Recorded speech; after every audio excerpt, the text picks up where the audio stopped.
it was the last presentation. We are a little late, but we can ask a few questions to our speakers. So now it's time to asking some questions. Paolo?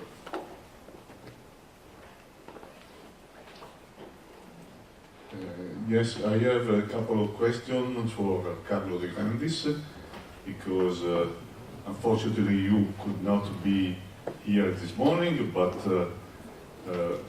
we missed you, and we referenced you and in general the European Commission with a couple of comments and questions.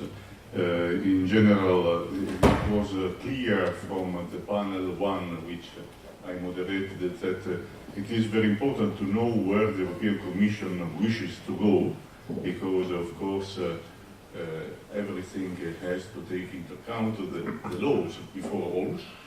But also it was said that sometimes legislation puts some obstacles to activities which can solve some problems potentially. And this can bring to a kind of a lock-in. This is the first question. And also there was a suggestion that these issues about digitalization and security are very global and should be tackled by DigiMove and DigiConnect together. So these were very quickly the main things. I think, thanks for the questions, and I think that both are substantially true.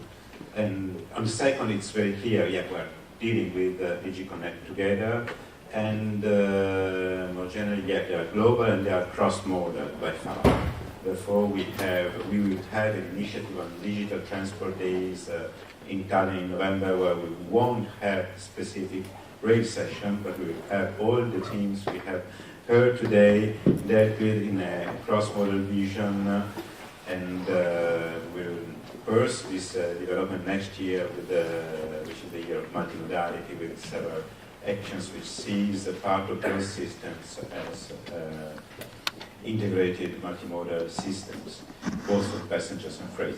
On the cooperation with Connect, I already said, on the need to regulate and to standardize, not only to regulate, but also to standardize, I agree that we have to be quite cautious. So not everything is within mandatory standards, and we have voluntary standards, but we have also cross-cutting standards which enter, for instance, in cybersecurity, and we shall not further legislate in this case. What we are pleading for is to raise the awareness and to define good objectives. If you consider that often the instrument which is more widely used when it's not a real technical regulatory aspects, which is such as the technical standards for interoperability, where we have to agree on which messages exchange between onboard and trackside, because otherwise it is a mess. But often the instrument we use is the directive. We set objectives, we set broad methodologies, and then we leave the solutions open to member states, but also to the markets in order to find and be creative. This is also what we are trying to do with Shift to Rail. Not there to say we want new TSI, want something. We are there to say, let's try to solve together problems, and let's see what we can do on our side to be proactive in terms of policies, in terms also of redefining the regulatory framework in order to have these systems fitting into. What shall we do to have ATO fully consistent with an advanced traffic management system and signaling system, which we want to build? What are the needs we have to accommodate in order to have an ad hoc exchange of information? These are the open questions we pose to all the stakeholders, be it the operators, infra managers, our users, and suppliers, in order to see what is our role, besides triggering them. And I think that for several elements, more and more what we will do is setting objectives, including safety and security objectives, and then looking at solutions to be proposed by those who manage the system. We have also an authority, a system authority, in charge of, amongst the others, of the ATMS, which is the agency It is there to manage the system and its evolution. It's not there to set specific regulations, to ascertain what are the risks, the errors, to correct them in agreement with the sector, and to ensure the system can evolve in the most, let's say, seamless way, meaning upgrading it, providing corrections without disrupting it, without requiring that the layer change totally, and or the two layers on board and trackside change simultaneously, but in order to ensure that there are less disruption possible in the system. Thank you for your response. Any other question?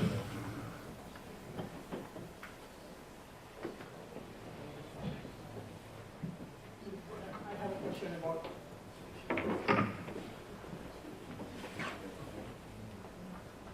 Prabha from RSSB. I have a question about this multi-modal transport or the integrated model. We have been talking about this concept for a long time, and it's not a new concept. But how far we have been successful in bringing all these different sectors together? For example, in Shift Rail, like before, do we have partners from other sectors, from the buses, or the airline, to share the knowledge or something like that? But and also from the DG more point of view, what initiative or what incentive that we are providing for such kind of collaboration between different sectors? Because from maybe it may be wrong. From my point of view, what we are doing is, yeah, we are talking about integrated mobility and multimodal, but when it comes to actual implementation, the sectors are working in silos. In the member states, there's a lot of action. Yeah. And so each member state is solving their own member state problems as they should, because most of the stuff is local. If I want to take a train from Utrecht to Amsterdam, I don't need a EU solution from this. I'm very happy with the Dutch bike, walking, bus, and train. However, to have it across Europe, I tried to find my turn from Utrecht to Genoa. And there I couldn't get a price on any of the websites of Belgian railroads, German railroads, or nowhere. There was times like 14 hours where I could book 20 flights within 4 hours with a given price, which is certainly lower than any of the prices that would be offered by one of the multimodal solutions that will be solved here. But I'd like to have a solution as a traveler where I can know how I get to this airport at 5 in the morning, because that is those when the flights are, and I want to have a connecting train and or taxi. I don't want a car. And those international stuff is not yet solved. And I'm very happy that after the national stuff is solved on a national level, as it should, Europe is doing the same thing for the somewhat longer travels to places like Brussels or Geneva. Yeah, there are some good examples, local authorities or local regional examples. So these are success stories.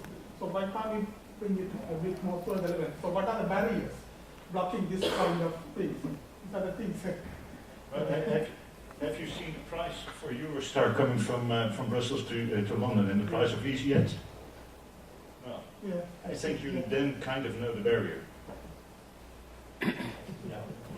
These are barriers generated by a captive market or a monopolistic situation, but or quasi-monopolistic, or when you have one actor. Europe should decide if they want to have me in a train or plane, and Europe now decides actually that they want to have me in a plane because I either pay 300 euros on a train or 50 on a plane.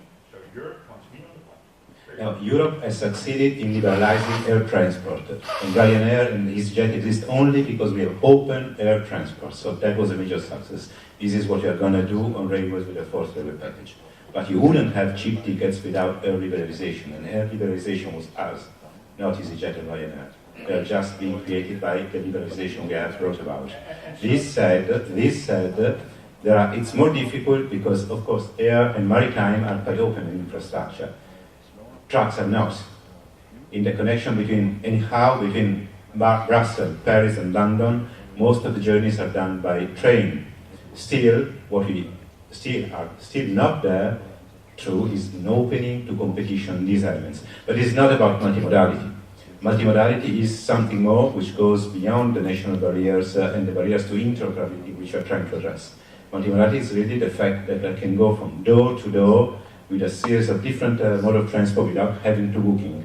One ticket for air, or one ticket for rail for the long distance, plus one ticket for short distance, plus taking a taxi because I have no other solutions on the other side, and this of course is preventing. What is preventing this at the European level? It's not only about regulations, it's also about technical barriers between modes of transport that have different systems and sometimes have no structured system of transport. So this is in the picture landscape, notably at metropolitan and urban level, is evolving very fast with ICT-based solutions with which we hope we can really trigger a dialogue.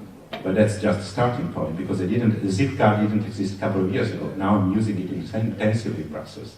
Yeah, but all the member states are organizing it, so shouldn't shift will be more about organizing the member states multimodal solutions?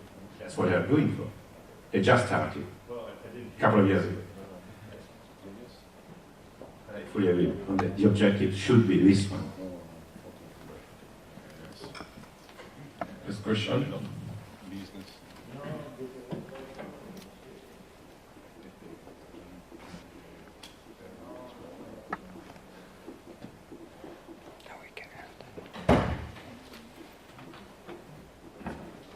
I have one question to Yves Pereira.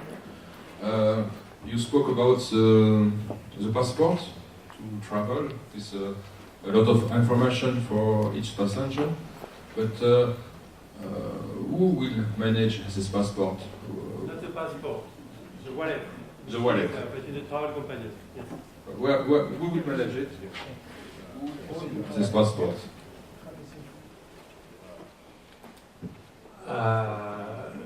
All the information related to the passenger are owned by the passenger and only them. We need to find a way to anonymize a lot of information and to restrict the access to the information, to the preferences, for instance. But of course, we have a huge cybersecurity issue on that. We need to be very careful to do that properly. But again, the travel companion is developed by a company. It could be you, it could be of anybody. In fact, we have the possibility to develop a travel companion for a very specific purpose.